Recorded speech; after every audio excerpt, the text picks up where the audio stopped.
ছবি দেখানোর চেষ্টা করবো। গোটা বাংলার মানুষ দেখতে পাচ্ছেন তারা এগিয়ে যাচ্ছেন 22 জন প্রতিনিধি দল। আপনারা 22 জন কি গান করছেন?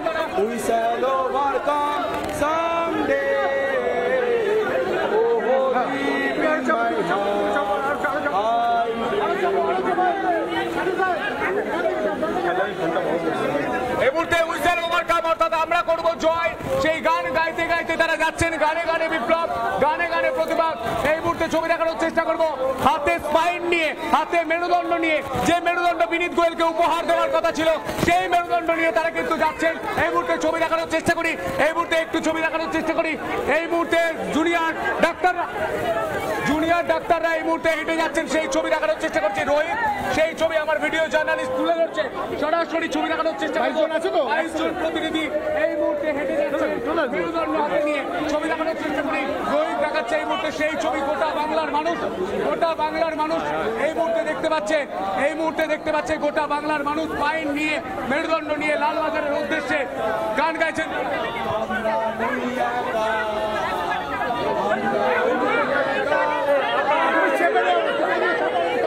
ছবি দেখানোর চেষ্টা করবো, রোহিত দেখাচ্ছে এই ছবি।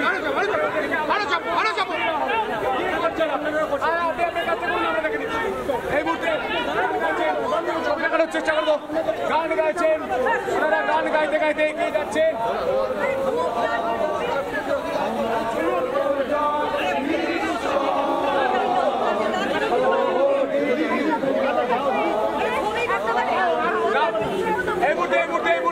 ছবি দেখানোর চেষ্টা করবো, শুধু ছবি দেখানোর চেষ্টা করি। এই মুহূর্তে হাতে মেরুদণ্ড নিয়ে তারা হেঁটে যাচ্ছেন। নিশ্চয়ই এই ছবিটা খুব গুরুত্বপূর্ণ ছবি। এই মুহূর্তে নিশ্চয় আমাদের সিনিয়র এডিটর ময়ূরঞ্জন ঘোষ রয়েছে আমাদের সঙ্গে। ময়ূর, তুমি যেখানে রয়েছো সেখানকার কিছু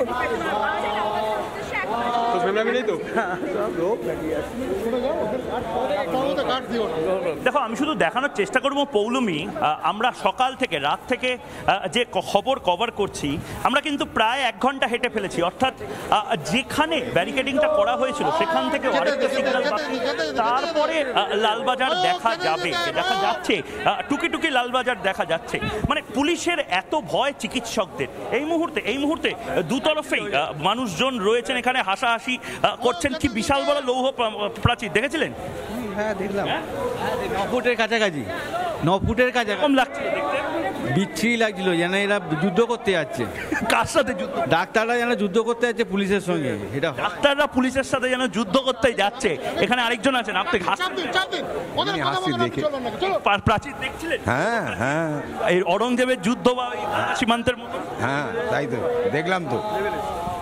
এই হচ্ছে চিত্র এই মুহূর্তে। এবং একটু একটু করে যে মিছিল, সেই মিছিল দ্রুত গতিতে এগোচ্ছে এবং প্রায় কাছাকাছি লালবাজারের কাছাকাছি চলে এসেছে এই মিছিল।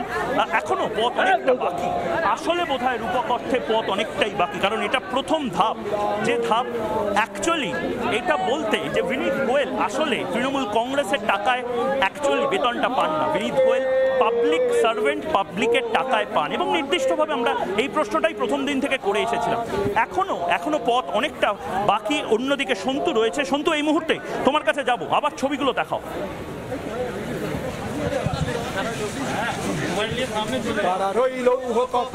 ছবি দেখানোর চেষ্টা করবো। তুমি দেখতে পাচ্ছ এই মুহূর্তে জুনিয়র ডাক্তাররা হাতে মেরুদণ্ড নিয়ে সোজা লালবাজারের উদ্দেশ্যে এগিয়ে যাচ্ছেন। বিনীত গোয়েলকে সরাসরি এই মেরুদণ্ড উপহার দেবে তারা বলছেন। এই মুহূর্তে এগিয়ে চলছেন, গান গাইতে গাইতে ছবি দেখানোর চেষ্টা করবো।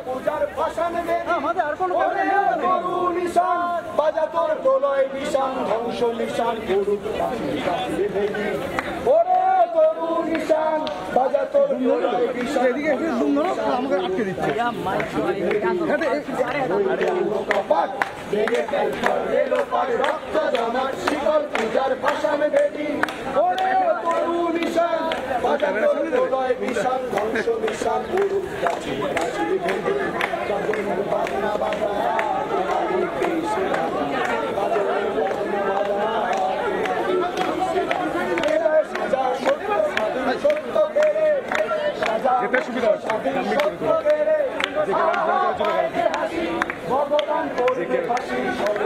তোমার ব্যাচমেট ভগবান করবে ফাঁসি সর্বনাশী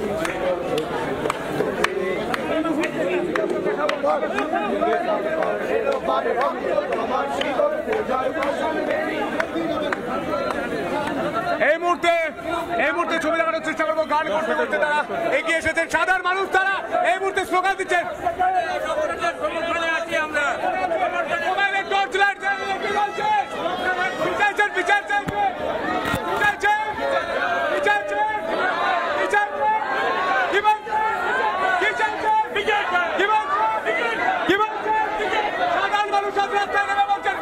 বিচারটা দিতে হবে। এই মুহূর্তে জুনিয়র ডাক্তাররা তারা একদম লালবাজারের সামনে চলে এসেছে, বিশাল পুলিশ ফোর্স তাদেরকে ঘিরে রেখেছে। এই মুহূর্তে রোহিত এই মুহূর্তে ছবি দেখানোর চেষ্টা করবো। রোহিত এই মুহূর্তে ছবি দেখানোর চেষ্টা করবো। তারা গান করছেন।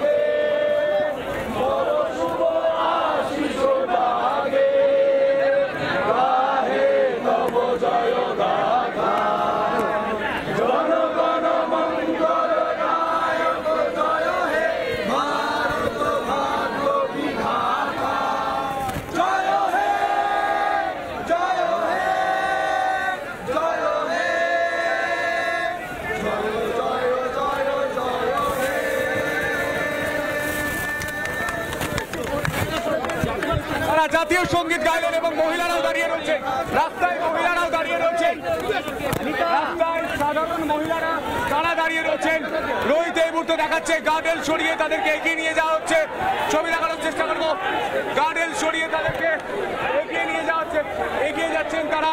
এই মুহূর্তে ছবি দেখানোর চেষ্টা করি। গার্ডেল সরিয়ে তাদেরকে এগিয়ে নিয়ে যাওয়া হচ্ছে।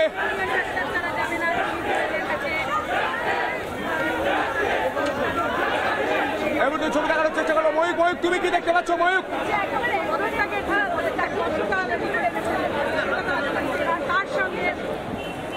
দেখো, এই মুহূর্তে আমি কিছু বুঝতে পারছি না, দেখতে পাচ্ছি না, তার কারণ ওপারে নিশ্চয়ই কিছু আছে যার জন্য এত পুলিশি প্রহরা রেখে দেওয়া হয়েছে। এবং সেই ছবিটা এই মুহূর্তে তোমাদেরকে শুধু দেখাচ্ছি।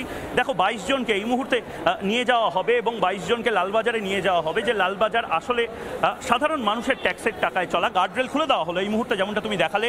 এবং গার্ডরেল খুলে দেওয়ার পরে আমি ক্যামেরা পার্সন দেবুকে বলবো যে একটু একটু করে ওপারে দেখানোর জন্য।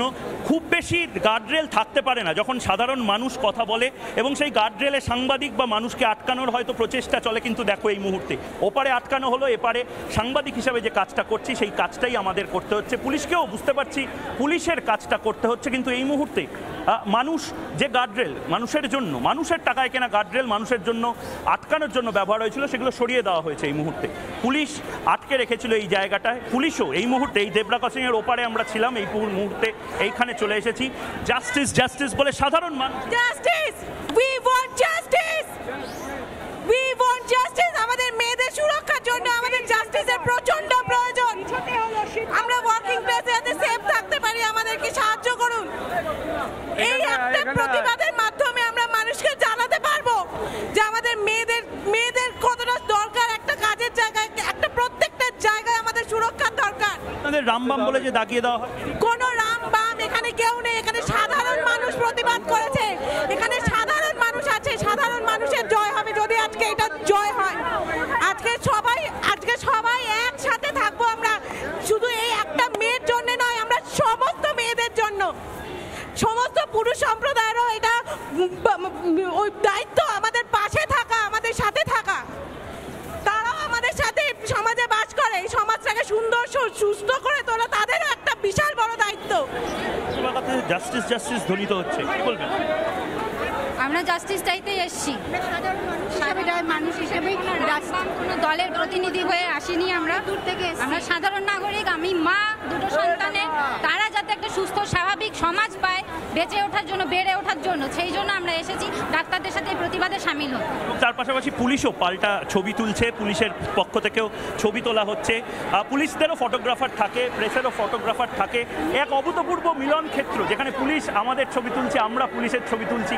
এটা হচ্ছে কলকাতা এবং এই কলকাতাতেই বাংলার মানুষ জবাব চায়, প্রতিদিন জবাব চাবে। যতদিন না বিনীত গোয়েল বলবেন যে কেন সেমিনার রুমে এতজনকে ঢোকানো হয়েছিল, কেন সেমিনার রুম থেকে এত তাড়াতাড়ি দেহ সরিয়ে দেওয়া হয়েছিল।